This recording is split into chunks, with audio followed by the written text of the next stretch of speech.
Mr. President, dear colleagues, nature is not a simple concept for at least three reasons. First of all, nature, meaning the physical universe, is in itself an evolving nature. It is neither fixed nor always the same. There is biological evolution, there is cosmic evolution, for example, stellar evolution. Therefore, concepts of nature follow nature in its evolution or ought to follow it. Second, the concept of nature has, at least in historical perspectives, different meanings in different cultures. For example, the Greek tradition distinguishes between creative nature, natura naturans, and created nature, natura naturata. The Indian tradition identifies nature and earth and speaks of the goddess earth. Today, under the influence of modern sciences, historically divergent concepts of nature have lost their scientific significance. Nature is now what is governed by universal laws, although, as we know now, a universal determinism is limited in many ways by the occurrence of probabilities, that is, by probabilistic laws. Third, though initially nature was just that part of the world that man had not made, it has now to a great extent become part of an artificial world built by science and technology. This makes it difficult to distinguish clearly between what is nature and what is not. So what is the exact meaning of the concept of nature for the particle physicist who, so to speak, creates his objects in big machines? Is it still nature that scientists investigate and humanists reflect on when they speak about nature and culture and the cultural impact of science and technology on nature?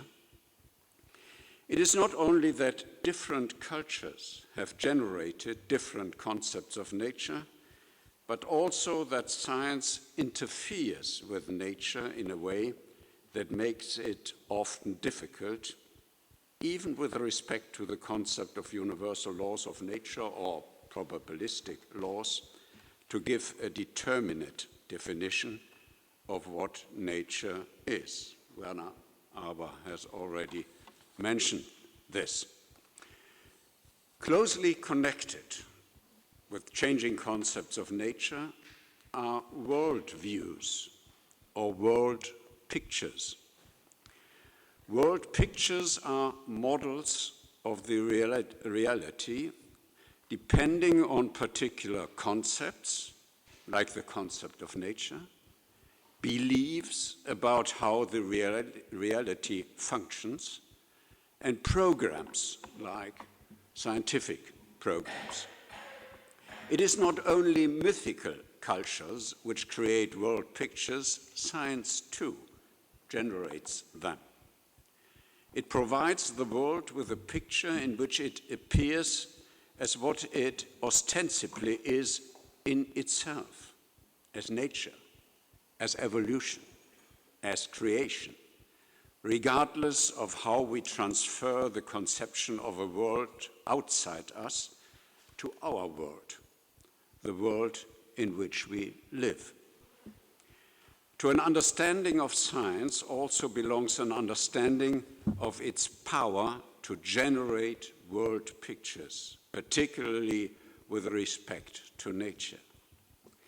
In the following, some examples are given of how science pictures nature and the world, from Plato's and Aristotle's world to Einstein's and Heisenberg's world. With Plato's world, that is, with Plato's cosmological concept, the idea of a philosophical as well as a scientific cosmology is born. Here in Plato's dialogue, Timaeus, a powerful craftsman creates the world according to a perfect model, namely the cosmos of the Platonic ideas.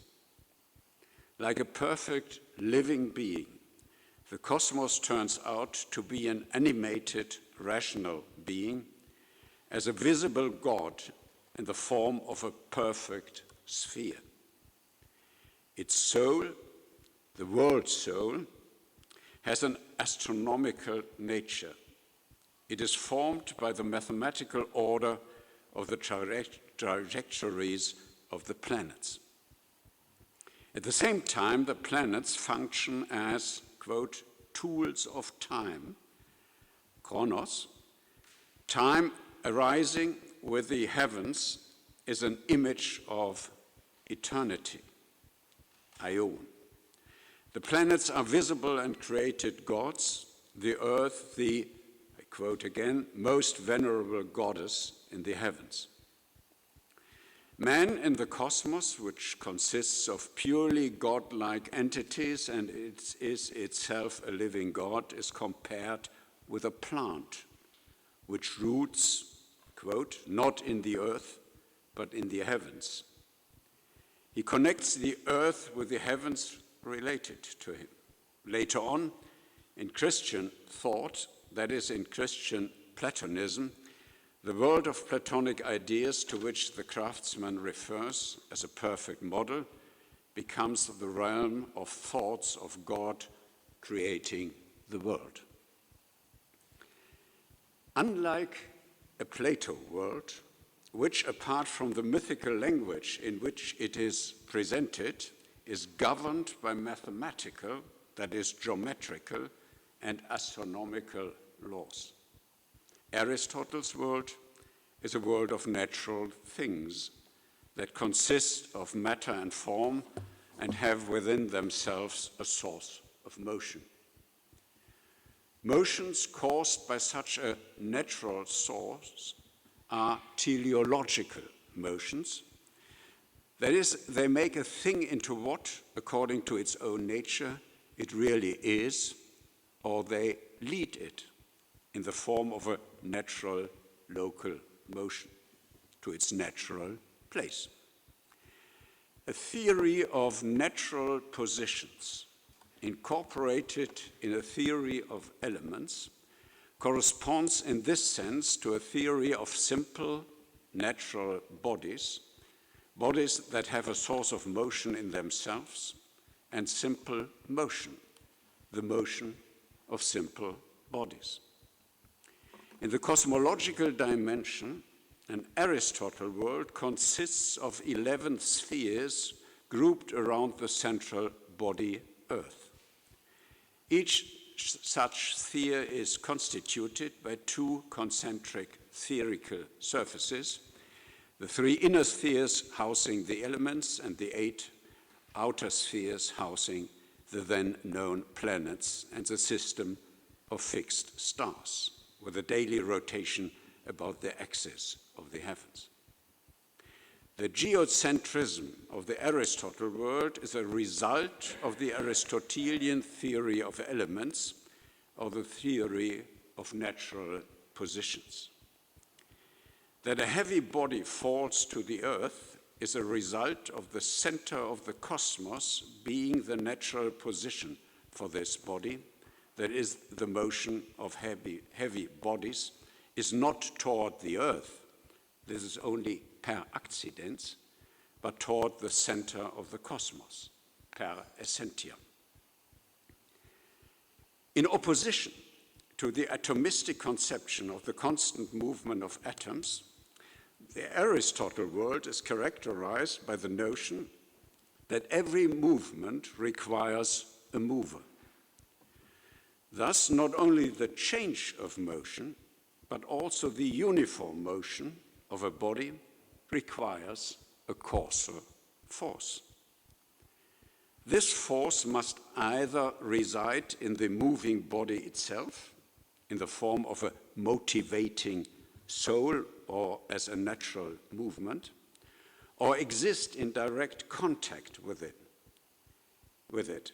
Action at a distance is not permitted. The place of atoms in atomistic conceptions is filled by so-called minima naturalia, that is, the smallest particles of matter that place a natural limit on its divisibility without altering its substantial form. Correspondingly, all matter has quantitative minima that possess the characteristics of macrobodies made from it. The minima also possess a characteristic size, though their geometric form is not predetermined. In chemical processes, minima in immediate proximity to each other constitute a qualitas media, which is the basis for the forma mixti of matter, which possesses a particular substantival form. The Aristotle world is thus characterized by a high degree of experimental evidence. The scientific propositions describing this world are confirmed by the experience acquired in everyday life, or are derived through generalizations made on the basis of experience. Examples of this are first the Aristotelian Law of Gravitation, according to which the velocity of a falling body is proportional to its weight and inversely proportional to the density of the medium. Second, the above-mentioned Aristotelian Law of Inertia, which states that all things moved have a mover. And third, the Aristotelian theory of elements with its familiar concepts derived from the experience of daily life, for example, above, below, natural, and unnatural, as in the case of violent movements that run counter to natural movements. The Aristotle world, moreover, is always in the process of becoming a natural order, embedded in the inner teleology of this world, or the teleological nature of all things. This natural order never appears as a perfect state, but it is constantly present in the form of an astronomically ordered superlunary world. In other words, disorder, as well as the tendency to order, is the normal state of the world, the sublunary world. It is the world of experience, and hence a very human world.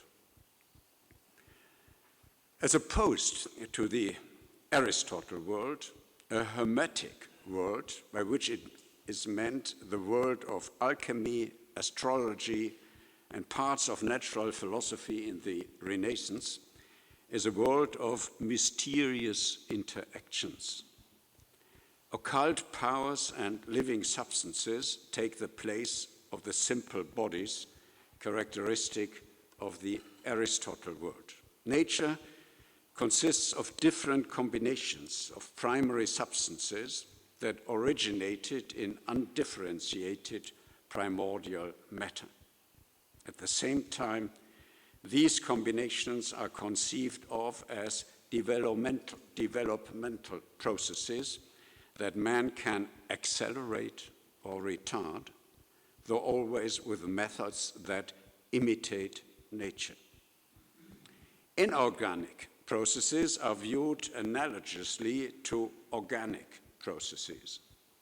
Explanations of the world take the shape of allegorical interpretations, coming into being and passing away as birth and death, separation and unity as the polarity of the sexes.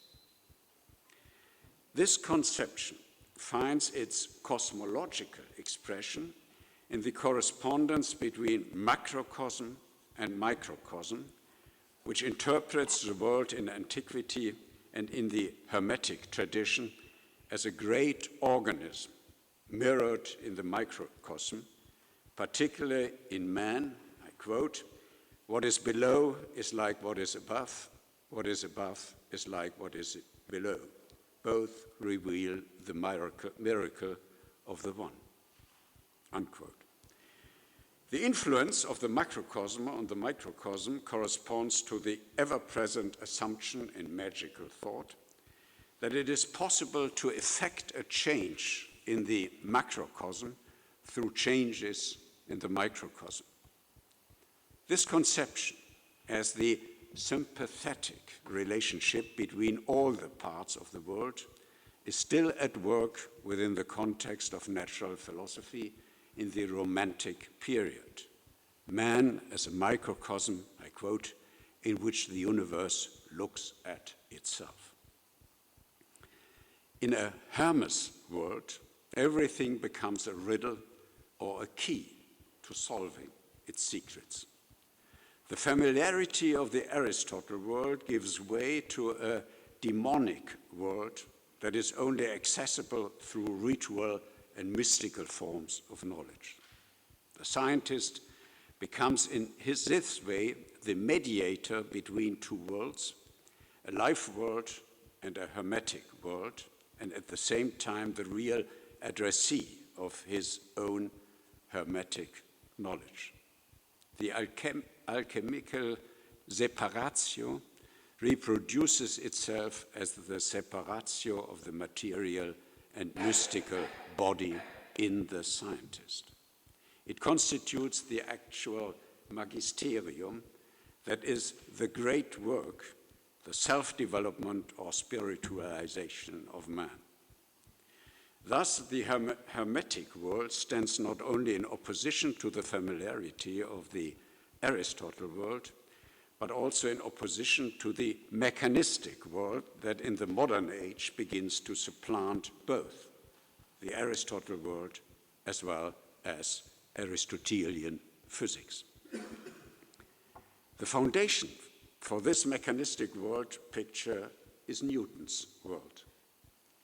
In this world, it is only mass, gravitational mass, that moves in absolute time through absolute space. Matter and space are the real elements of this world. The smallest particles of matter, hence the actual atoms, combine to build complex formations or second degree particles. Several of these combine in turn to become third-degree particles and the fourth. The inner structure of matter is thus characterized by a complex hierarchy of particle formations. These formations are not massive corpuscles, but contain empty space. As the order of the particle hierarchy expands, the amount of empty space in them increases, while the extent of solid matter decreases correspondingly. Matter in the world is thus only seemingly solid. In fact, the world is a vacuum for the most part. The actual amount of solid matter in the universe could fit into a nutshell. Characteristic of the Newton world, moreover, is the assumption that a fundamental dualism exists between passive matter and active immaterial principles. According to this notion, which can be traced back to Cambridge Platonism and hence to Hermetic conceptions of the world, matter can be the origin only of mechanical effects, that is, effects mediated by pressure and impulse. Matter itself does not exert force, but only withstands the effects of forces through its own inertia. Gravitational pull, in particular, is not a trait of matter. Gravitation has more the status of an active principle and finds its origin in a non-material ether that exerts an effect on matter. Matter is not able to guarantee even halfway stable processes of development through its essential characteristics. Since in this world a general principle for the conservation of energy does not hold, Mechanical interactions lead to a steady loss of movement, which cannot be fully compensated for by the active principles that bring forth new movement. All the regularly functioning causes, material or immaterial, taken together would not be able to impede the movement of the world toward disorder and chaos. The stability of the world, that is, compensation for the energy loss, is a matter only for God or an occasional divine intervention in this world.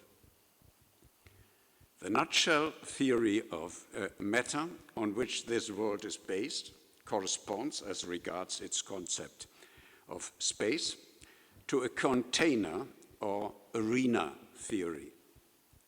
The space of the Newton world is not formed by spatial relations of material bodies, concept of relational space, but exists in and of itself as an ontological entity on the same level as matter. Space is independent of matter. In proving the existence of inertial forces, Newton attempts to endow the related concept of absolute space, that is, a conception of a stationary system of coordinates that differs from the mere relative state of rest between bodies with experimental content. He himself tried to show that the centrifugal forces generated by rotational movement cannot be traced back to relative rotations of whatever type. That is, they have to be conceived of as true rotations, as rotations against an absolutely stationary space. This absolute space is analogous to the sensorium Dei, that is, the omnipresence of God put into law, following here the Cambridge Platonists as well. Just as the mind of man can receive sense impressions through its presence in his brain, so God perceives the processes in the universe through his presence in absolute space. In contrast to the concept of absolute space in the Newton world, a concept of relational space is dominant in Einstein's world. Here, space is constituted only by matter, with energy also being matter. In order to do justice to the special effects of rotation discovered by Newton, Einstein refers to Mach's principle, which considers the centrifugal forces not as the result of true rotation against absolute space, but as the effect of rotation relative to distant masses, that is, the center of gravity in the universe. Einstein's general theory of relativity attempts to give Mach's programmatic idea a physical dimension in order to establish the validity of a theory of relational space in terms of epistemology as well as physics. Particularly relevant philosophically is the idea of a geometricization of nature. In the general theory of relativity, gravitation, with certain restrictions, is no longer conceived of as a force that diverts bodies from their natural trajectory, but as an entity that is inseparably bound up with the structure of space and time. If one examines the trajectory of a body in the field of gravitation from an adequate standpoint, one would recognize that this body actually follows the most linear trajectory.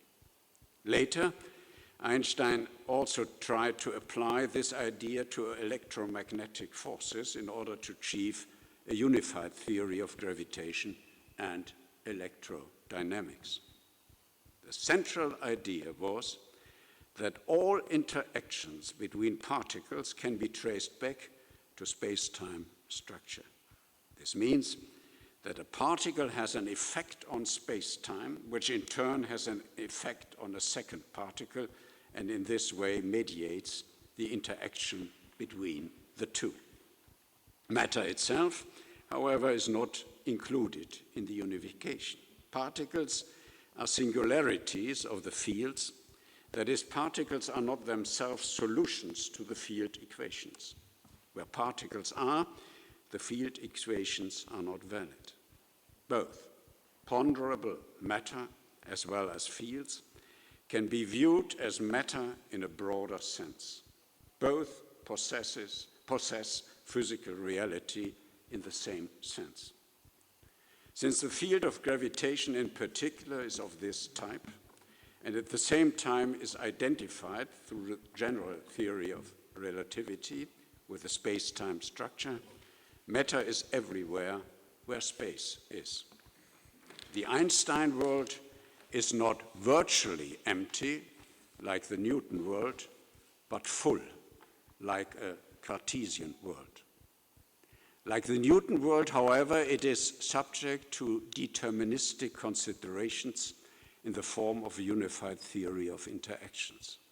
Thus, in the Einstein world, there are no essentially accidental elements. Everything is predetermined from the beginning and takes place necessarily. God does not throw dice. It is characteristic of the spatial as well as the general theory of relativity that the essential geometric quantity is a four-dimensional metric interval. This can be divided into a spatial and a temporal component, and yet this division is dependent on the system of coordinates used. Einstein draws the conclusion from this situation that the transient now, the idea of a shifting present, possesses no objective meaning. He draws the same conclusion from the symmetry of equations in mechanics and quantum mechanics against time reversal. In all elementary processes, there is no difference between past and future. Such a difference is a mere illusion. In reality, there is no development, no actual change. All that is real is a static, four-dimensional state of being. In this sense, the Einstein world is neither Aristotelian, nor Hermetic, nor Newtonian, but Parmenidean. The examples cited here demonstrate the power of science to constitute worlds and generate world pictures. There can be no doubt that it fulfills this role.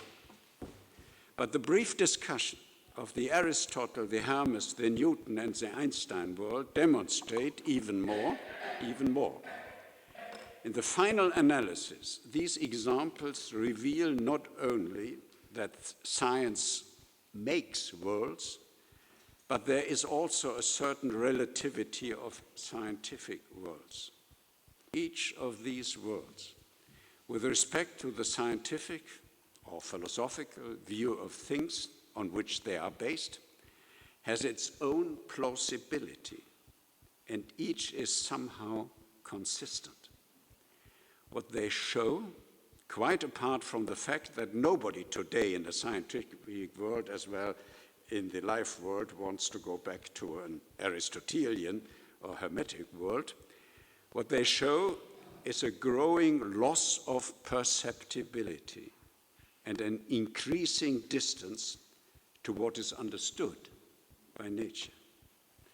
There is no room left for perceptibility in an Einstein world, let alone the world of quantum mechanics, a Planck or Heisenberg world, in which particles no longer move on trajectories like in classical physics, and the law of causality no longer holds. The same is true with the concept of nature. Newton's concept of nature is different from that of Aristotle, And Einstein's concept of nature, if there is one, is different from that of Newton. Physics, as it appears, has lost the concept of nature. It is biology which may bring it